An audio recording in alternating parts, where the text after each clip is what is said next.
Existen múltiples tipos de minusvalías, todas elas implican algunha carencia nos sentidos ou nas capacidades das persoas que as sofren, máis poucas pasan tan desapercibidas como a sordeira. Se pola rúa te cruzas comigo, por exemplo, non sabes se son xorda ou non. Se me ves falar, sí, porque me ves signar, e entón dis, así é unha persoa xorda, pero senón non te decatas. Queremos facer que a nosa minusvalía sexa visible para toda a sociedade. A Asociación de Persoas Sordas de Vigo naceu fai casi 40 anos para mellorar a calidade de vida das persoas que sofren esta minusvalía. Dende entón presta servizos e desenvolve actividades adaptadas a este colectivo. A Asociación de Persoas Xordas de Vigo naceu no 1972. A razón pola que se fundou a asociación é porque antes as persoas xordas non tiñamos un local onde reunirnos, onde poder contactar, onde facer as nosas propias actividades. Servizo de logopedia, xestión, interpretación da lingua de signos ou actividades lúdicas son algunhas das accións que se desenvolven nesta asociación. Mari Carmen, por exemplo, traballa no servicio de atención ás persoas sordas, tratando de repostar as múltiples necesidades que lles poden surdir a estas persoas. O que máis demandan é, por exemplo, como facer un certificado de minusvalía ou como solicitar información para acudir a distintas entidades, por exemplo, para facer unha beca, ou a que colexio levar os seus fillos. Ás veces as persoas xordas teñen autoestima un pouco baixa, entón intentamos animalos. E non só as persoas sordas acoden á asociación en busca de asesoramento. Tamén veñen profesionais a demandar asesoramento. Por exemplo, no caso de que un profesor teña un alumno xordo, acode a nos para ver como pode atender a ese alumno. E explicámoslle as diferentes pautas que teñen que levar a cabo. Para desenvolveres unha vida normalizada, as persoas sordas precisan adaptar parte das súas accións cotías ás súas necesidades específicas. A tecnoloxía, por exemplo, é un grande apoio para este colectivo. Normalmente as persoas xordas adáptanse moi ben ás novas tecnoloxías porque lles son moi cómodas. Estamos falando, lóxicamente, de novas tecnoloxías visuais. Hai adaptacións para as persoas xordas.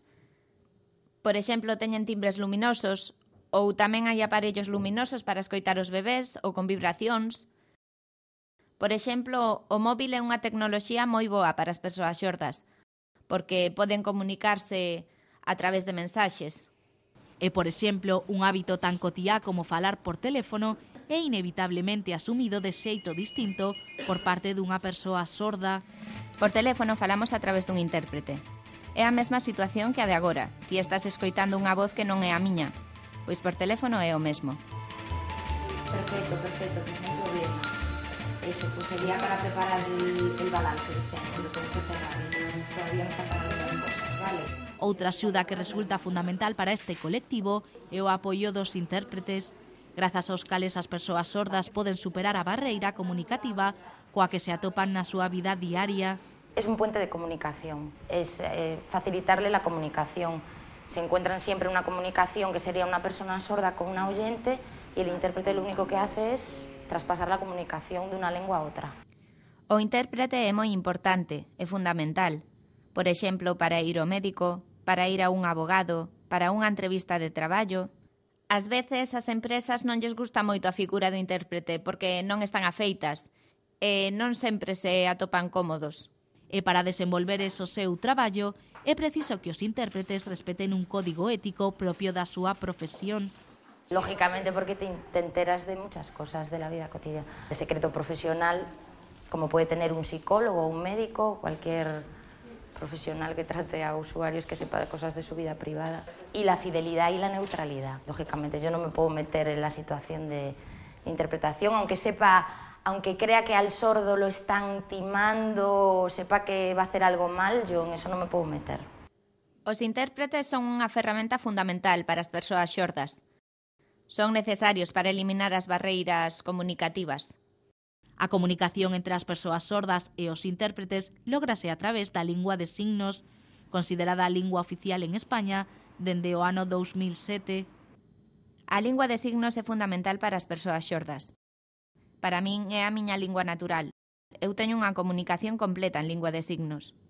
Mais o coñecemento desta lingua non está tan entendido no resto da sociedade. Se ven as asociacións de persoas sordas, traballan por dalo a coñecer. Agora a sociedade coñece máis o que é a lingua de signos. Grazas ás campañas de sensibilización, na televisión tamén saen intérpretes da lingua de signos. En as asociacións de persoas sordas, lévase a cabo tamén a ensinanza desta lingua para persoas oíntes.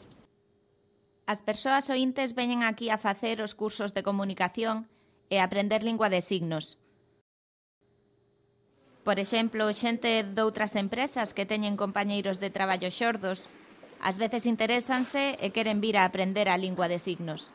Ademais das barreiras comunicativas, outra das maiores dificultades coas que se atopan as persoas sordas é o acceso á educación e ao emprego. O tema da educación e o tema do emprego é o que máis difícil teñen as persoas xordas. O tema laboral agora está difícil para todos, pero, por exemplo, as persoas xordas teñen o máis difícil para acceder a un posto de traballo. Atópanse con barreiras comunicativas, atópanse moitas veces con que as empresas non saben cales son as súas habilidades, as súas posibilidades ou as súas capacidades. E no tema da educación, queremos unha educación bilingüe, que os nenos aprendan lingua de signos e lingua oral. Para lograr todos estes obxectivos, a Asociación de Persoas Sordas de Vigo, xunto ás demais asociacións federadas en Galicia, traballan para asegurar o desenvolvemento global das persoas sordas, loitando por unha accesibilidade universal e pola consecución da igualdade de oportunidades.